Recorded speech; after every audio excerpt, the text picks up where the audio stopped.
May 1st, 1992.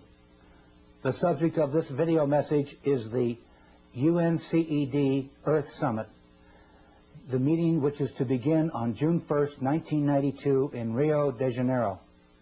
The acronym UNCED stands for the United Nations Committee for Environment and Development.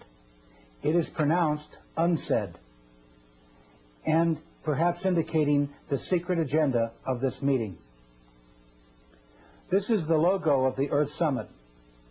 This is not a dove in their Earth Summit logo. It is a hand, and the hand is holding the world with the slogan, "In our hands," alongside of it. In whose hands? Who is the we in this motto? The hands of the world order. These elitists convened this UNCED meeting in the first place, and for a bad purpose. This video will show strong evidence that the persons running the UNCED Earth Summit are actually setting a net to place the power over the Earth and its peoples into their hands. Brave, bold deeds by the citizenry are needed quickly. Once a government signs their treaties, their citizens are, de jure, in the hands of the world order. There's that motto again, in our hands. Whose hands? The same world order families that planned World War I and World War II, that tricked the third world countries to borrow funds and rack up enormous debts. The same world order that stole much of the money borrowed by Africans and other nations and hid it in Geneva banks. They are the persons who financed Hitler, manufactured the Holocaust, and managed to blame the terrible deeds on the German people. They can be credited with manipulating famines in Ethiopia and elsewhere, and purposely creating war and debt to bring societies into their control. The world order crowd are not a nice group of people. My name is George Hunt. I'm speaking to you from a video studio in Boulder, Colorado. I have attended some of the meetings and caucuses leading to the UNCED Earth Summit. I am a business consultant and a college teacher in small business management. I own an environment company too, and am very familiar with the environment hypocrisy that the world order crowd has taken over the environment movement. I am aware of their plans. Please pardon me as I read my script. I'm not a professional actor, and my memory will not serve me with the things that I want to say. The world environment movement will soon be in the hands of the world order if you and others do not respond with action after you view this videotape. Action may constitute showing this to 5 others. It may constitute showing it to a judge down the street or a city councilman who you know in your town. Pray for guidance, hoping that something good might come of your actions. Somebody is going to set the spark off. I really feel that it is not too late. When I served as an official host at a key environment meeting in Denver, Colorado in 1987, I was surprised to see David Rockefeller, Edmund de Rothschild, Secretary of State Baker, then Secretary of the Treasury, Maurice Strong, Waste Company Chairman and EPA Administrator William Ruckelshaus, UN Secretary General in Geneva McNeil, and various World Bank and IMF officials there. What were the rich elite and bankers doing at an environment congress? Listen carefully. I will now attempt to show you how their enactments will work against you. Trust and foundation income is the cornerstone of the world order. They command politicians to do their bidding, and presidents, judges, and legislators lick their boots. Their swollen egos and bellies are never satisfied, and their lust for more is insatiable. Now world power and authority is in their grasp. Are we going to give it to them without a confrontation? Or, like they did to the Germans, will they blame the environment holocaust on you and get away with it? What is the World Summit meeting, and who is behind it? The UNCED World Summit, that's UNCED World Summit, is a key event in a series of environment meetings which have occurred since 1972. Maurice Strong, a UN official and an employee of the Rockefeller and Rothschild Trusts and Projects, convened the first Congress in Stockholm, Sweden in 1972. 20 years later, Maurice Strong is the Secretary General and convener of UNCED. In the 1970s and 1980s, numerous conferences created political action decrees, eventually to lead to the UNCED Earth Summit. I attended 2 meetings in Colorado in 1987 and 1991. Friends attended others in Los Angeles, San Francisco, and Des Moines. Here is a paper from the Des Moines meeting where Maurice Strong was in charge. Representative Gephardt's telephone number appears on the meeting documents. Here are some phrases from the document of the Secretariat for World Order, which were distributed at the Des Moines UNCED meeting.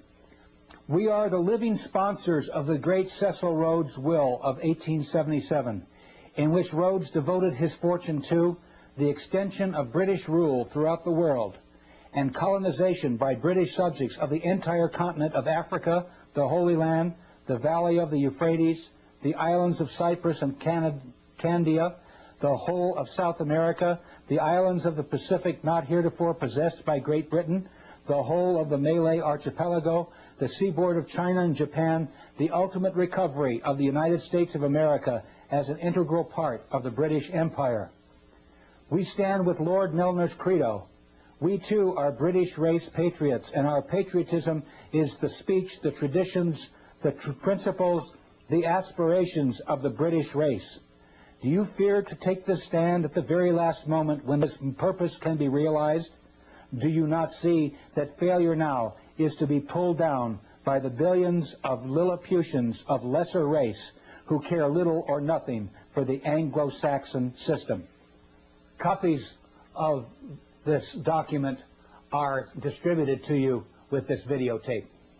At the Fourth World Congress meeting in 1987, some other bad remarks about common people were made. I'm going to play them for you now. For instance, here is David Lang, a Montreal international investment banker, one of their pack, decreeing that these environment and economic activities of the world order not be shared with the public. He calls us cannon fodder. Listen to this. I suggest, therefore, that this be sold not through a democratic process. That would take too long and devour far too much of the funds to educate the cannon fodder, unfortunately, which populates the earth.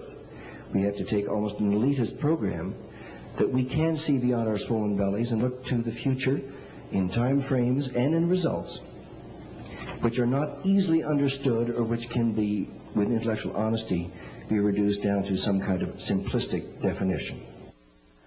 Does it make you feel uncomfortable that the arrogant rich are close to complete rule over the United States, Canada, and other countries? Here's more. The decrees leading to the Earth Summit were dictated without debate or opportunity for dissent. The treaties the world order once signed at UNCED will supersede national laws. Yet I saw the major decrees at the Fourth World Congress dictated into existence by Edmund de Rothschild. You can hear it too. Listen to him dictate. Rothschild got these major decrees into the United Nations resolutions without debate or challenge. But perhaps this conference might like to think more about the Marshall Plan, which had been mooted and put forward very tentatively at the Denver conference. And perhaps this might be the keynote of what you have heard today and what perhaps you might like in some perhaps amended form to have put forward. At this conference, recognizing the needs to protect our ecological and environmental heritage within the concept of the World Wilderness Congress, World Wildlife Fund, and all other bodies involved in the preservation of life on our planet, asked the Prime Minister of Norway, Right Honourable the Gro Harlem Brundtland, as one of the world's leaders of a greatly respected community, to be the promoter of this International Conservation Bank. By her Bloodlines report, which has been widely circulated to world leaders, she could follow up this report with the recommendations to promote a second Marshall Plan, the third world debt relief, and finance for a stable development. Nobody at that caucus mentioned a second world Marshall Plan or a new currency system to finance a stable development. The World Conservation Bank had not been thoroughly discussed at all. I was denied the opportunity to openly challenge Rothschild's remarks at the caucus by the World Conservation Bank president and meeting chairman, I. Michael Sweetman. In world politics, the names of First World, Second World, Third World, and Fourth World are used to describe blocks of political entities. The First World is the capitalist countries of Europe and North America. They are industrial and are, therefore, the world's biggest polluters. The Second World is the Soviet Union and the Eastern Bloc countries. Do you remember Rothschild referring to a Second World Marshall Plan? He was speaking of the Soviet Bloc countries, not a second Marshall Plan. He was speaking of the Soviet Bloc countries and that they will be rescued by First World money. Europe was granted huge sums of money by the Marshall Plan in 1949, and the Second World will receive billions of North American money in this repeat performance. And guess what banking family will act as the main money changers for the Russian ruble, possibly absconding with billions? The Rothschild Group, of course. Rothschild made these remarks back in 1987, 2 years before the Berlin Wall was torn down. He was bragging to us that he knew the Soviet regime would collapse.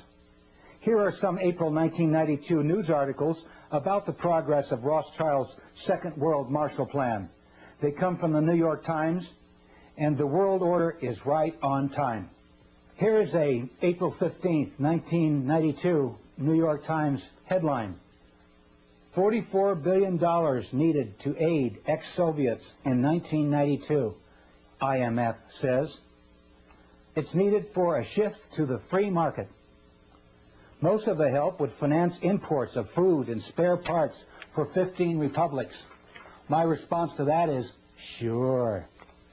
Another article in the international edition of the New York Times, Wednesday, April 29, 1992, had this to say about Rothschild's Marshall Plan. Although there has been much talk about building a new political order in the post-Cold War world, the events here in the last few days make clear that a new economic order is also rapidly emerging. Washington cannot bankroll a Marshall Plan for the former Soviet republics because the task is so enormous and because the American economy is debt-ridden and no longer so dominant. That is why Washington has asked the IMF to run the rescue operations, which are expected to cost $44 billion this year. Well, Rothschild really called it, didn't he? Soon after these remarks were made, the Rothschilds reopened the Rothschild Bank in Frankfurt, Germany, after 50 years of closure. They are now conveniently available to stabilize the Russian ruble with money from the West. Question: do we really want to send North American money abroad so the Rothschilds can make multi-billion-dollar windfalls on the currency trades? Let's talk about the Third World now. The Third World are those countries who have emerged since World War II. Young and easily fooled, the World Bank under Robert S. McNamara played bad tricks on them, spiriting billions of loan dollars back to Swiss bank accounts through fictitious African addresses. They now owe $1.5 trillion to the world banking system with nothing to show for it except poverty and cruel loan collections. Maurice Strong has suggested an ominous scenario at the UNCED meeting, which could break out if his words are to be believed. He says in this article in West Magazine that a fight may erupt between the first world polluters and the third world poor. Here is how he describes it. Each year, he explains as background to the telling of his novel's plot, the World Economic Forum convenes in Davos, Switzerland. Over 1,000 CEOs, prime ministers, finance ministers, and leading academics gather in February to attend meetings and set economic agendas for the year ahead. With this as a setting, Maurice Strong then says, what if a small group of these world leaders were to conclude that the principal risk to the earth comes from the actions of the rich countries? And if the world is to survive, those rich countries would have to sign an agreement reducing their impact on the environment. Will they do it? He's really talking about the UNCED meeting. And Strong, driving as I take notes, looks at me. Then his eyes go back to Highway 17 on the way from Alamosa, Colorado to his New Age ranch in Crestone, Colorado. He says, the man who founded the United Nations Environment Program and who wrote parts of the Brundtland Report and who in 1992 will try to get the world's leaders meeting in Brazil to sign just such an agreement savors the questions hanging in the air.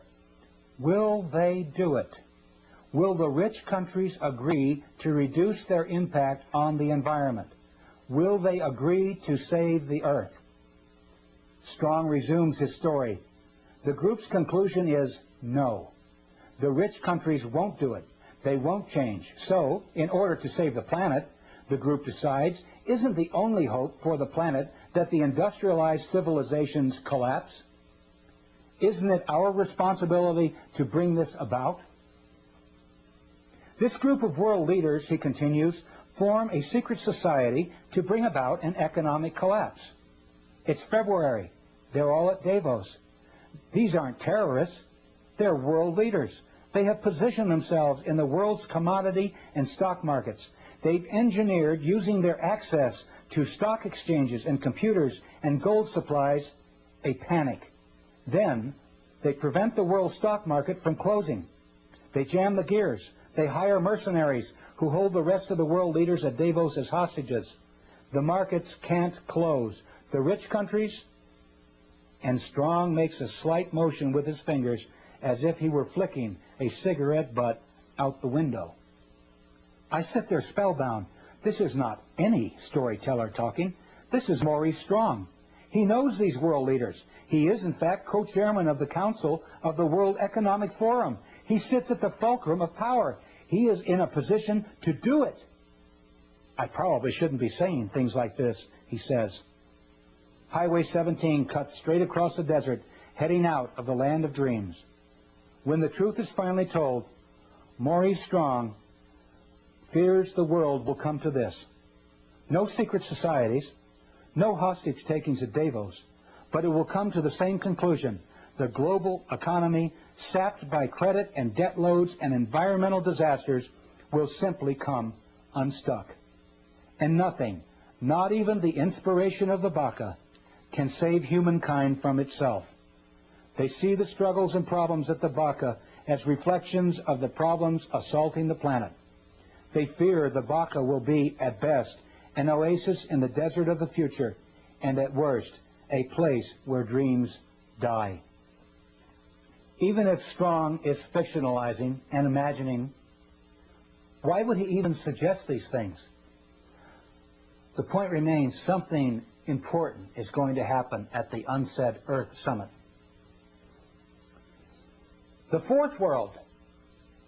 No one really talks about the fourth world, do they? That's because we haven't seen the fourth world come about. The fourth world came up in the title of the Congress I attended. It was called the Fourth World Wilderness Congress. Maurice Strong said it was called the Fourth World because it was the fourth one of these environment congresses that Edmund de Rothschild had created. I learned later that the world order refers to the coming one world government as the Fourth World. World control by the world order, where there is no more first, second, and third world. Just a boundaryless planet which is called the fourth world wilderness. Yogis and shamans refer to it as the fourth world wilderness, the lostness of the mind. The lostness of the mind refers to the collective consciousness. Persons will be coerced through lies, drugs, fear, and pain to surrender themselves, their egos, to the collective consciousness. The fourth world will be a return to a society much like the Caesars or Babylon or the Fourth Reich. Within the fictionalized societies described in Huxley's Brave New World and Brave New World Revisited and Orwell's classic 1984. We will flourish with only a whimper.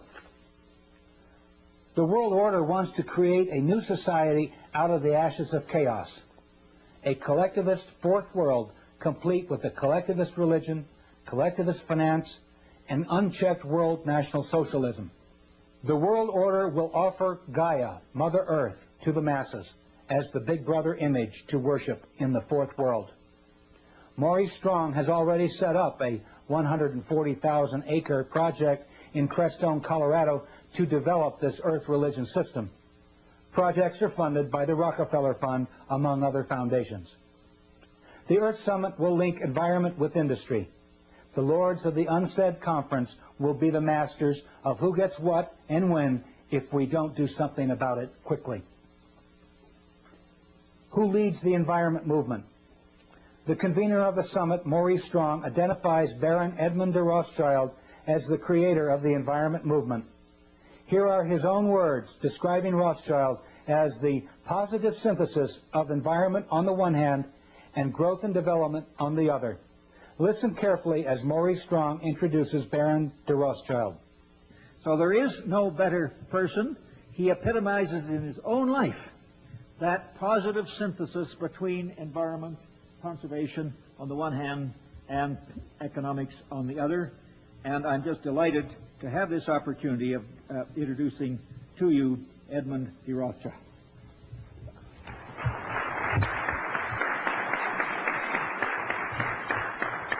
Maurice, thank you very much indeed for all that you've said, and I would ask the audience to take with a slight grain of salt all that he has said about me. Rothschild is the positive synthesis of environment on the one hand, that's the thesis, and growth and development on the other, that's the antithesis.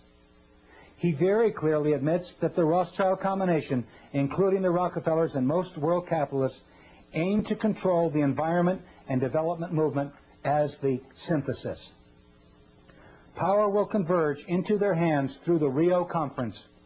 The synthesis, the head of the power, merges into the House of Rothschild. Another speaker at the Fourth World Conference was David Rockefeller, world energy capitalist and banker. He was named Mr. Growth and Development at the meeting. His counterpart, William Ruckelshaus, organizer of the EPA and creator of its laws under Presidents Ford and Reagan, was dubbed Mr. Environment. Here is a picture of the chuckling antagonists at the meeting. Mr. Environment Ruckelshaus is the CEO and chairman of the board for BFI, Browning Ferris Industries, one of the largest private environment companies in the world.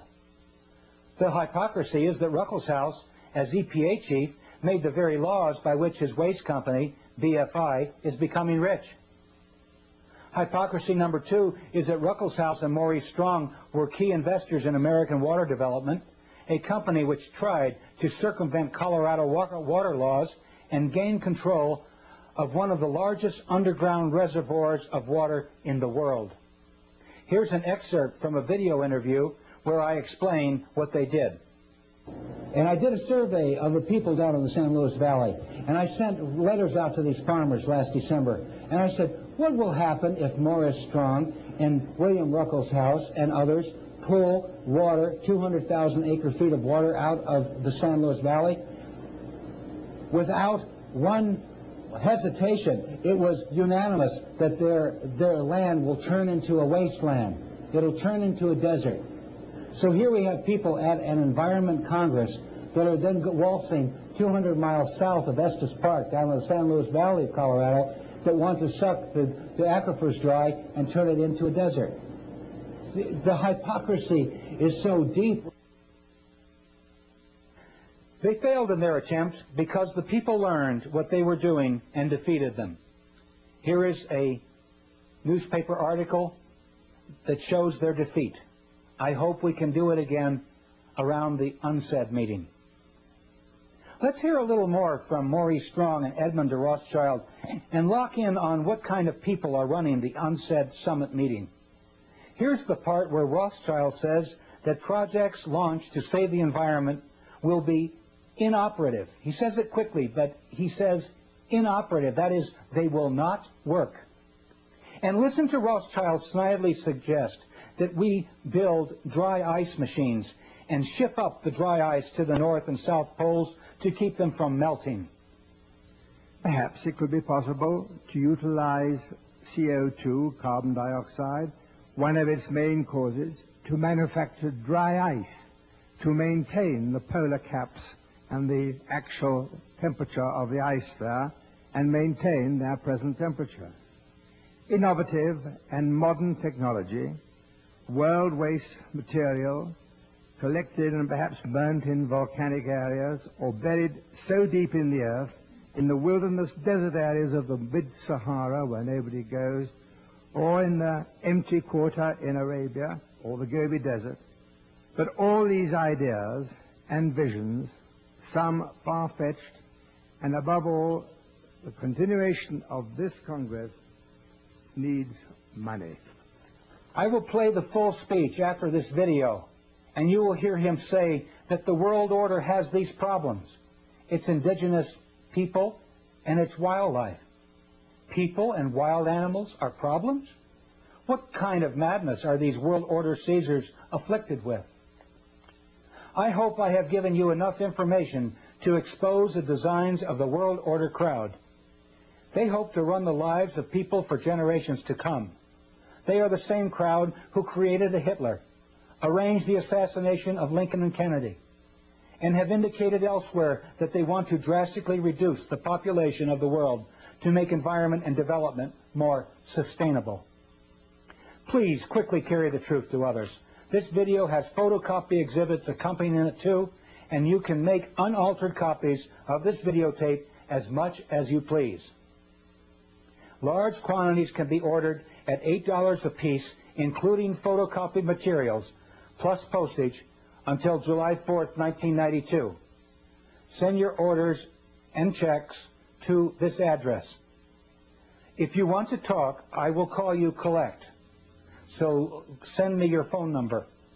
The light of freedom is going out throughout the world. You know who the culprits are now. It may not be too late to educate key people who can stop them. And you, watching this videotape, are one of the sparks that may ignite the countryside into flames of indignation against these people. Perhaps society still has some leaders that won't let us down. Goodbye and God bless you. So let's get the proceedings running now, and we will see how we go. Thank you. Mr. Maurice Strong, whom most of you already know.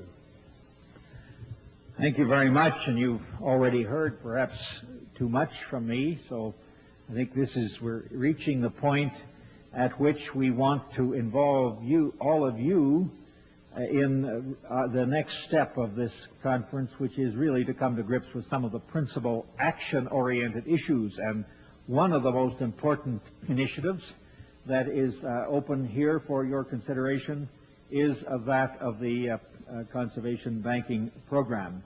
As we mentioned this morning, we have as our chairman, fortunately, the person who really is the source of this very significant concept. He is one of the trustees of the International Wilderness Foundation, which sponsored this meeting. He was at the first of these congresses. So his conversion to the relationship between conservation and economic development has been a pioneering one, is work on mini dams. I used to be in the hydroelectric power part of the energy business myself. Many of the energy developments that we've seen have come from his early anticipation of our energy needs and his early work in supporting pioneering initiatives to deal with these needs. So there is no better person. He epitomizes in his own life that positive synthesis between environment, conservation on the one hand, and economics on the other. And I'm just delighted to have this opportunity of introducing to you Edmund de Rothschild.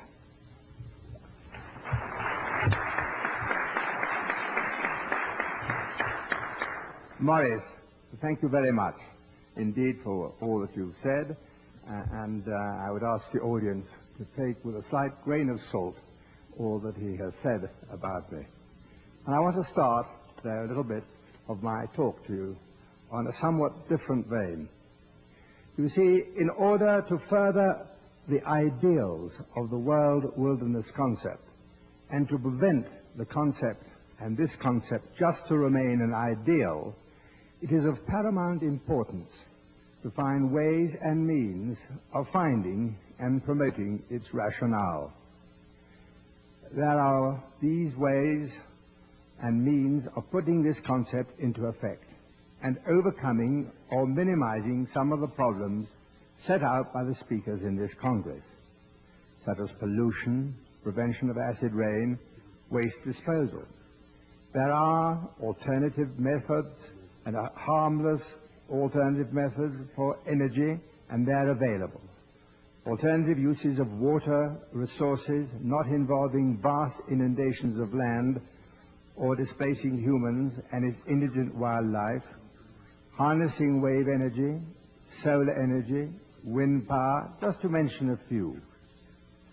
To overcome the chilling, doom-laden prognostications of Dr. Irving Mintzer's greenhouse effect, perhaps it could be possible to utilize CO2, carbon dioxide, one of its main causes, to manufacture dry ice, to maintain the polar caps and the actual temperature of the ice there, and maintain their present temperature.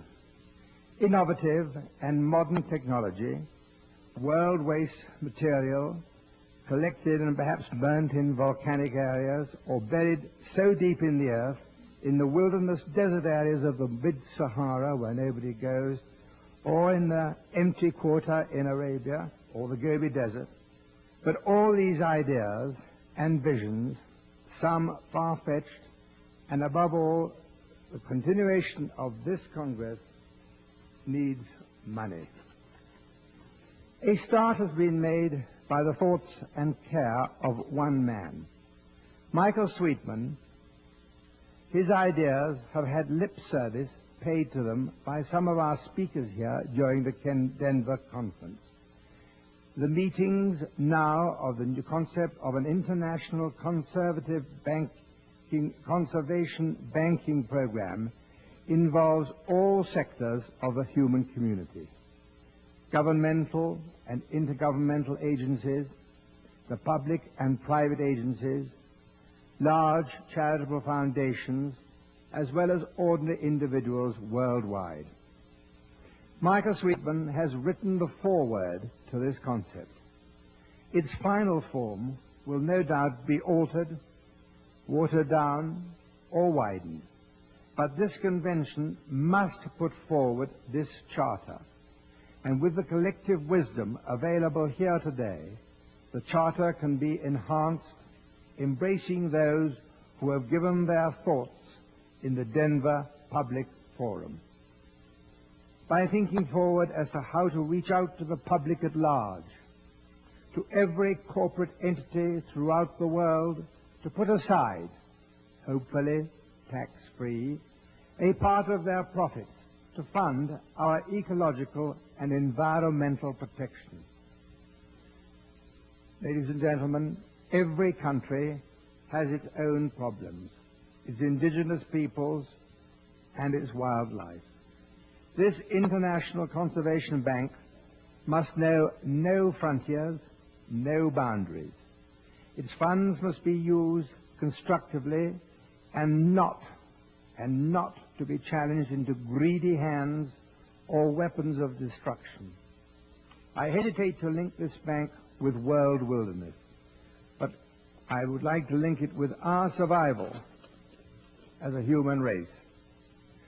This, our generation, must not be cursed by our descendants, if we have any, as to the greatest destructors and squanderers of the world's resources. That great philosopher and cleric, Teilhard de Chardin, wrote, and I quote, "Man can harness the winds, the waves, and the tides. But when he can harness the energy of love, then for the second time in the history of the world, man will have discovered fire." Michael Sweetman. Michael Sweetman, your love for the world wilderness concept has given you the necessary fire in your belly to produce the germ of the future needs of this concept. And I have great pleasure in asking you to put it forward.